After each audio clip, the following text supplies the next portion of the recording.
双语音标领航，注音阅读启蒙，叶兴阳有声读物。Bird Neighbors by Neltje Blanchan Doubleday. Bird Neighbors. An introductory acquaintance with 150 birds, commonly found in the gardens, meadows, and woods about our homes. By Neltje Blanchan. Introduction by John Burroughs, 1897, 1904, 1922. Table of Contents. Introduction by John Burroughs. Preface. Bird families.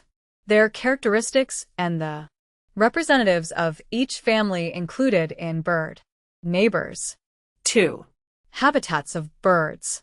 3. Seasons of birds. 4. Birds. Grouped according to size. V. Descriptions of birds grouped according to color. Birds conspicuously black. Birds conspicuously black and white. Dusky, gray, and slate-colored birds. Blue and bluish birds. Brown, olive or grayish-brown, and brown and gray sparrowy birds. Green, greenish-gray, olive, and yellowish one-eve birds.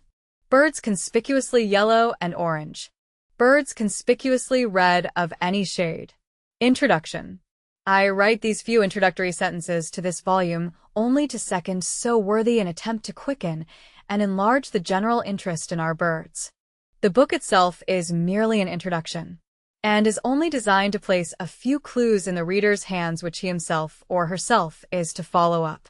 I can say that it is reliable and is written in a vivacious strain and by a real bird lover, and should prove a help and a stimulus to anyone who seeks by the aid of its pages to become better acquainted with our songsters. The various grouping of the birds according to color, season, habitat, etc., ought to render the identification of the birds, with no other weapon than an opera glass, an easy matter. When I began the study of the birds, I had access to a copy of Audubon, which greatly stimulated my interest in the pursuit, but I did not have the opera glass, and I could not take Audubon with me on my walks, as the reader may this volume. But you do not want to make out your bird the first time. The book or your friend must not make the problem too easy for you. You must go again and again, and see and hear your bird under varying conditions and get a good hold of several of its characteristic traits. Things easily learned are apt to be easily forgotten. Some ladies, beginning the study of birds, once wrote to me, asking if I would not please come and help them, and set them right about certain birds in dispute.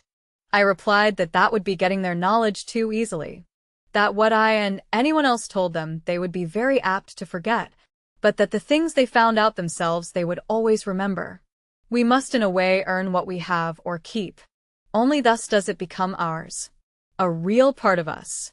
Not very long afterward, I had the pleasure of walking with one of the ladies, and I found her eye and ear quite as sharp as my own, and that she was in a fair way to conquer the bird kingdom without any outside help. She said that the groves and fields, through which she used to walk with only a languid interest, were now completely transformed to her and afforded her the keenest pleasure. A whole new world of interest had been disclosed to her. She felt as if she was constantly on the eve of some new discovery. The next turn in the path might reveal to her a new warbler or a new vireo. I remember the thrill she seemed to experience when I called her attention to a purple finch singing in the treetops in front of her house, a rare visitant she had not before heard. The thrill would of course have been greater had she identified the bird without my aid. One would rather bag one's own game, whether it be with a bullet or an eye-beam. The experience of this lady is the experience of all in whom is kindled this bird enthusiasm. A new interest is added to life, one more resource against ennui and stagnation. If you have only a city yard with a few sickly trees in it, you will find great delight in noting the numerous stragglers from the great army of spring and autumn migrants that find their way there. If you live in the country, it is as if new eyes and new ears were given you, with a correspondingly increased capacity for rural enjoyment. The birds link themselves to your memory of seasons and places, so that a song, a call, a gleam of color, set going a sequence of delightful reminiscences in your mind. when a solitary Great Carolina wren came one August day and took up its abode near me and sang and called and warbled as I had heard it long before on the Potomac. How it brought the old days, the old scenes back again, and made me for the moment younger by all those years. A few seasons ago, I feared the tribe of bluebirds were on the verge of extinction from the enormous number of them that perished from cold and hunger in the South in the winter of '94. For 2 summers, not a blue wing, not a blue warble. I seemed to miss something kindred and precious from my environment, the visible embodiment of the tender sky and the wistful soil. What a loss, I said, to the coming generations of dwellers in the country. No bluebird in the spring. What will the farm boy date from? But the fear was groundless. The birds are regaining their lost ground. Broods of young bluecoats are again seen drifting from stake to stake or from mullenstock to mullenstock about the fields in summer. And our April air will doubtless again be warmed and thrilled by this lovely harbinger of spring. John Burroughs, August 19, 1897. Preface. Not to have so much as a bowing acquaintance with the birds that nest in our gardens or under the very eaves of our houses, that haunt our woodpiles, keep our fruit trees free from slugs, waken us with their songs, and enliven our walks along the roadside and through the woods, seems to be, at least, a breach of etiquette towards some of our most kindly disposed neighbors. Birds of prey, game, and water birds are not included in the book. The following pages are intended to be nothing more than a familiar introduction to the birds that live near us. Even in the principal park of a great city, like New York, a bird lover has found more than 130 species, as many, probably, as could be discovered in the same-sized territory, anywhere. The plan of the book is not a scientific one. If the term scientific is understood to mean technical and anatomical, the purpose of the writer is to give, in a popular and accessible form, knowledge which is accurate and reliable about the life of our common birds. This knowledge has not been collected from the stuffed carcasses of birds in museums, but gleaned afield.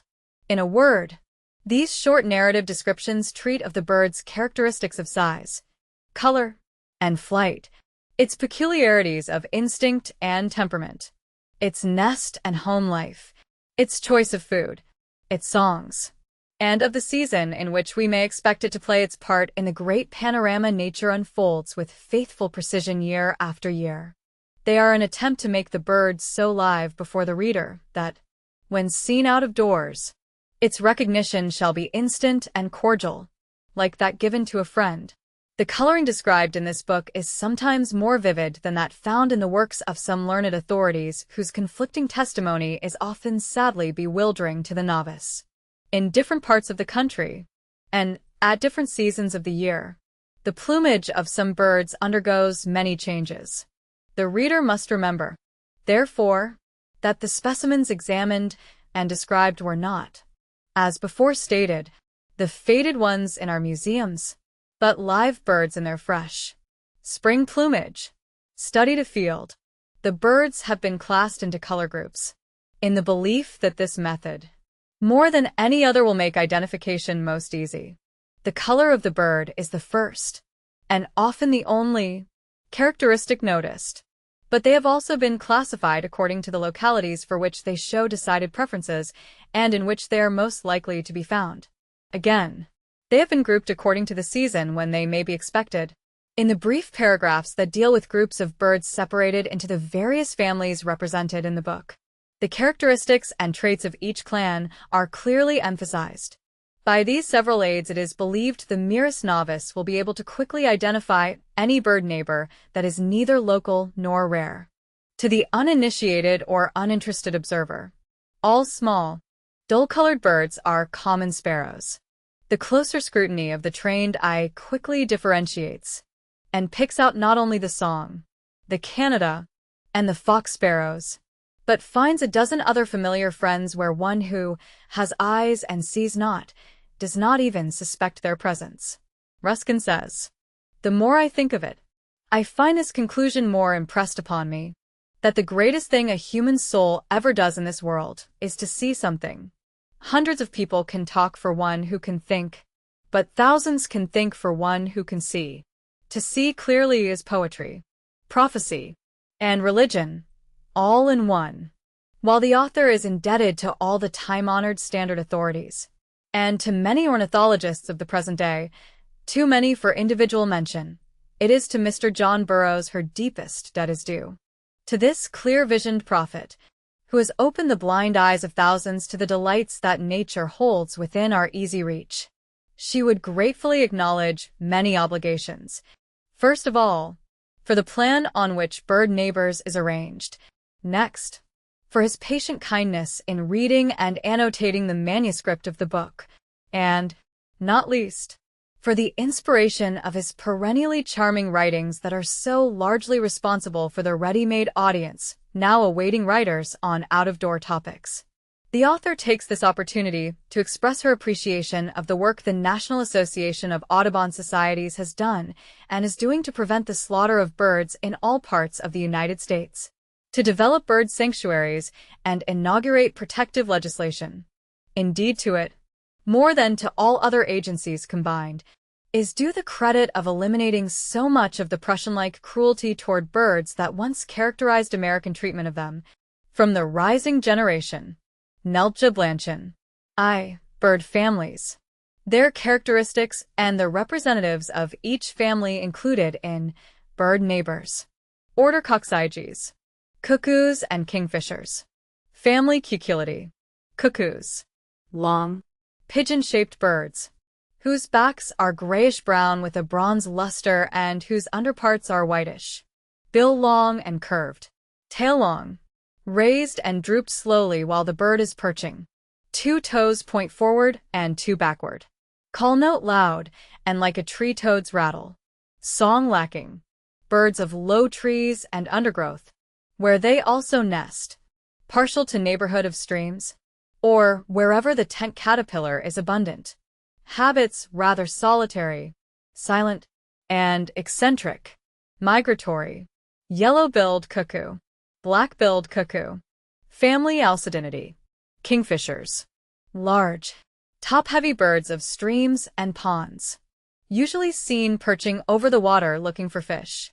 Head crested, upper parts slate blue, underneath white, and belted with blue or rusty. Bill large and heavy, middle and outer toes joined for half their length. Call note loud and prolonged, like a policeman's rattle. Solitary birds, little inclined to rove from a chosen locality. Migratory. Belted kingfisher. Order Pisci. Woodpeckers. Family Picidae. Woodpeckers. Medium-sized and small birds, usually with plumage black and white, and always with some red feathers about the head. The flicker is brownish and yellow instead of black and white. Stocky. High-shouldered build. Bill strong and long for drilling holes in bark of trees. Tail feathers pointed and stiffened to serve as a prop. 2 toes before and 2 behind for clinging. Usually seen clinging erect on tree trunks. Rarely, if ever, head downward, like the nuthatches, titmice, etc. Woodpeckers feed as they creep around the trunks and branches. Habits rather phlegmatic. The flicker has better developed vocal powers than other birds of this class, whose rolling tattoo, beaten with their bills against the tree trunks, must answer for their love song. Nest in hollowed-out trees. Red-headed woodpecker. Hairy woodpecker. Downy woodpecker. Yellow-bellied woodpecker. Flicker. Order Macrocyres. Goatsuckers. Swifts. And hummingbirds. Family Caprimulgidae. Nighthawks. Whippoorwills, etc. Medium-sized. Mottled brownish. Gray. Black. And white birds of heavy build. Short, thick head, gaping, large mouth, very small bill, with bristles at base. Take insect food on the wing. Feet small and weak.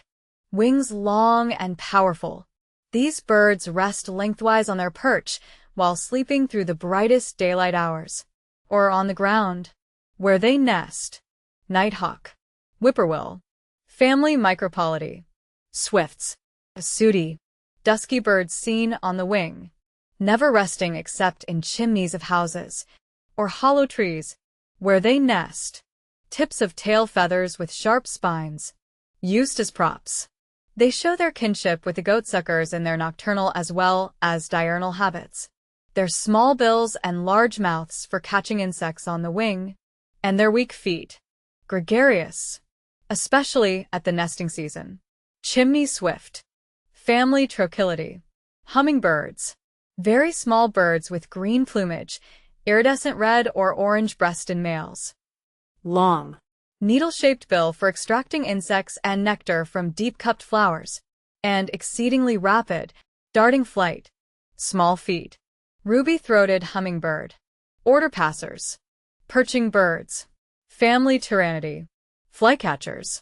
Small and medium-sized dull, dark olive, or gray birds, with big heads that are sometimes crested, bills hooked at end, and with bristles at base.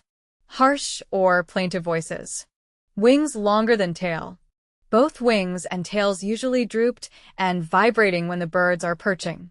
Habits moody and silent when perching on a conspicuous limb, telegraph wire, dead tree, or fence rail and waiting for insects to fly within range. Sudden, nervous, spasmodic sallies in midair to seize insects on the wing. Usually they return to their identical perch or lookout. Pugnacious and fearless. Excellent nest builders and devoted mates. Kingbird. Phoebe. Wood pewee. Acadian flycatcher. Great crested flycatcher. Least flycatcher. Olive-sided flycatcher. Yellow-bellied flycatcher. Say's flycatcher. Family Elodidae. Larks. The only true larks to be found in this country are the two species given below. They are the kin of the European skylark, of which several unsuccessful attempts to introduce the bird have been made in this country. These two larks must not be confused with the meadow larks and titlarks, which belong to the blackbird and pipit families respectively. The horned larks are birds of the ground, and are seen in the United States only in the autumn and winter. In the nesting season at the north their voices are most musical. Plumage grayish and brown, in color harmony with their habitats, usually found in flocks, the first species on or near the shore. Horned lark. Prairie horned lark. Family Corvidae. Crows and jays. The crows are large blackbirds, walkers, with stout feet adapted for the purpose. Fond of shifting their residence at different seasons rather than strictly migratory. 4. Except at the northern limit of range, they remain resident all the year. Gregarious. Sexes alike. Omnivorous feeders, being partly carnivorous, as are also the jays. Both crows and jays inhabit wooded country. Their voices are harsh and clamorous, and their habits are boisterous and bold, particularly the jays. Devoted mates.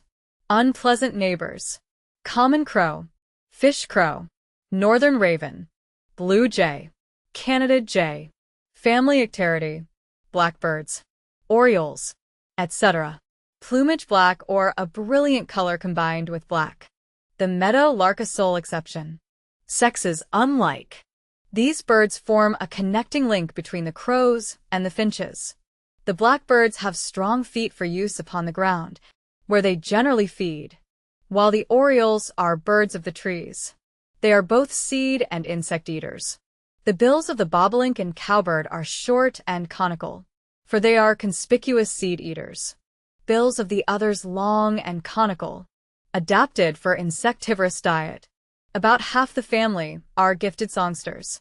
Red-winged blackbird, rusty blackbird, purple grackle, bronzed grackle, cowbird, meadow lark, western meadow lark, bobolink, orchard oriole, Baltimore oriole. Family Fringillidae. Finches, sparrows, grosbeaks, buntings, linnets, and crossbills. Generally fine songsters. Bills conical, short, and stout for cracking seeds. Length from 5 to 9 inches. Usually under 8 inches. This, the largest family of birds that we have, about 1/7 of all our birds belong to it, comprises birds of such varied plumage and habit that, While certain family resemblances may be traced throughout, it is almost impossible to characterize the family as such. The sparrows are comparatively small gray and brown birds with striped upper parts, lighter underneath. Birds of the ground, or not far from it. Elevated perches being chosen for rest and song. Nest in low bushes or on the ground. Chipping sparrow often selects tall trees. Coloring adapted to grassy, dusty habitats. Males and females similar. Flight labored. About 40 species of sparrows are found in the United States. Of these, 14 may be met with by a novice, and 6, at least, surely will be. The finches and their larger kin are chiefly bright-plumaged birds. The females either duller or distinct from males. Bills heavy, dull, and conical, befitting seed-eaters. Not so migratory as insectivorous birds, nor so restless. Mostly phlegmatic in temperament. Fine songsters. Chipping sparrow. English sparrow. Field sparrow. Fox sparrow. Grasshopper sparrow. Savannah sparrow. Seaside sparrow. Sharp-tailed sparrow. Song sparrow. Swamp song sparrow. Tree sparrow. Vesper sparrow. White-crowned sparrow. White-throated sparrow. Lapland longspur. Smith's painted longspur. Pine siskin or finch. Purple finch. Goldfinch. Redpoll.